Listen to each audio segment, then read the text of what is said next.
Good afternoon, everybody. Good afternoon, my colleagues and panelists from this. Well, let me take you on a journey from 90 feet above sea level to 12,500 feet above sea level. This is the Lingshat Monastery up in Ladakh. Once upon a time, it was not electrified. And once you see electricity, see the look on the face of lamas. This is what the power of electricity is in a village. According to a UNWTO report, a major challenge facing rural communities or rural tourism is lack of infrastructure. And it is across continents. Except Middle East, you will see infrastructure as a major challenge stopping rural tourism from developing in these communities. And that's where we started the process of providing energy access to these communities. The base which starts the infrastructure development in these villages. Not only energy access, but clean energy access based on DC-based solar microgrids. And immediately we saw that trekkers started coming to these beautiful silk routes and beautiful destinations. Well, once trekkers started coming in, what followed was the network, and digital education became only imperative to be given to these communities. During the pandemic, what we saw was travelers was looking for some kind of a safety net to be able to travel to these destinations. And that's where we started the process of upgrading the solar healthcare centers or the healthcare centers already present in these communities. Now, these communities often face the challenge of climate change. Floods, earthquakes, be it the Kerala floods or the flash floods in Ladakh. The communities have faced it all. So it becomes very important to have decentralized systems in these communities which can be easily rebuilt. And that's where we have the clean technological solutions implemented in these communities. Now you have a lot of infrastructure which you see right now. But how do you maintain this infrastructure? Because once we set up the infrastructure, if there's no one to maintain it, it will all fail. And that's where the concept of homestay development comes into place. The homestay development brings tourists to these places and hence the income to kind of maintain this infrastructure.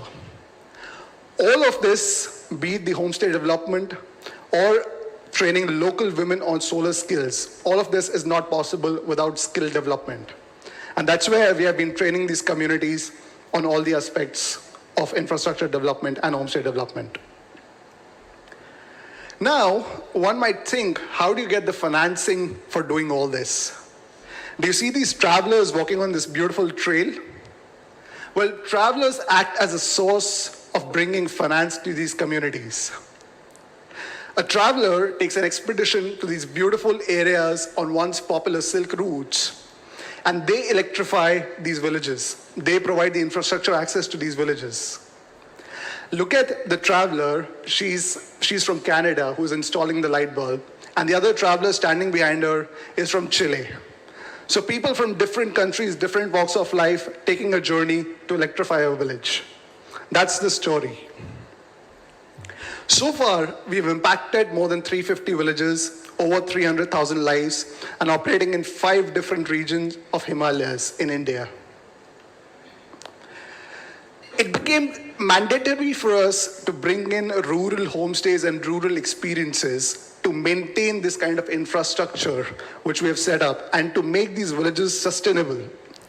So far, we have set up more than 80 homestays, and we are linking about 40 homestays online to bring in tourists to these communities. And rest 40 of them are sustaining on their own by the trekkers who are coming on the trek route. These homestays are just not any homestays, but these are solar-powered homestays. And just not any solar power. These homestays have been provided by a 2-kilowatt electricity access, an AC grid, which can power your washing machine, your electricity. Although very few communities have washing machines, but they often have a gurgur machine or a machine used to make barley wine in their own region. And so they can operate it on these solar grids. Also, these solar grids provide electricity to travelers coming in these areas. So all those travelers who want to charge their cameras, who want to charge their mobile phones, they can easily do it by these solar-based power grids. And by the way, this is one of the homestays in Zanskar region of Ladakh, a very remote region with such a beautiful homestays. And all these homestays are carbon neutral homestays. So none of this homestay actually adds any pollution to the local environment. And they're actually very, very sustainable for these communities. Well, imagine going to a remote region and bringing in travelers. It requires a lot of marketing and it's very hard to bring in travelers. So that's where nature-based solutions come into play. So very soon we realized that these communities have clear dark skies which we can leverage to bring in travelers to these areas. And you don't need to be an astronomer to actually take you around the dark skies.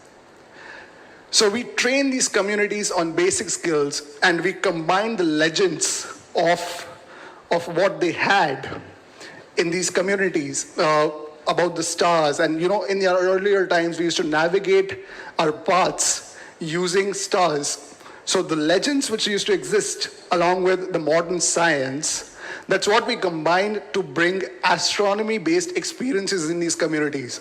And so far, we've got a very good response from the travelers, and they've been coming in huge numbers to these homestays. Well, it became only imperative to upgrade the experience once we saw the success of astro stays in these communities. And hence, we built a new concept called Cosmo Hub, wherein we bring in different walks of people, and the community together comes as a whole to provide a very spectacular experience to travelers, which talks about culture, science. They provide local food. They provide they provide different knowledge about their culture to these people. And that's what the Cosmo Hub has to offer very near to the city of Leh in Ladakh. And well, have you seen any culture which does not exist without temples, monasteries, or you talk about different things which make up the culture? And that's where the heritage conservation became very, very important. This is a picture of Phayang Monastery, which unfortunately, due to the electricity access which it had, it got burned. And they requested us that, why don't you provide electricity access to us at Phayang Monastery? And that's where we provided DC-based microgrids. And this was just not any light bulb, but this monastery is 700 years old. And it has paintings, fresco paintings, which usually get spoiled by the lights we see around us. So we made custom-built warm lights for these monasteries, which actually help conserve the fresco paintings, at the same time provide light to the Lama in the monastery. By the way, this monastery is protected by the Archaeological Survey of India, and it's part of a national heritage. So that's what we've been lighting up.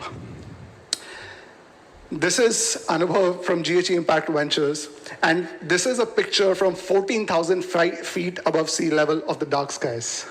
Thank you.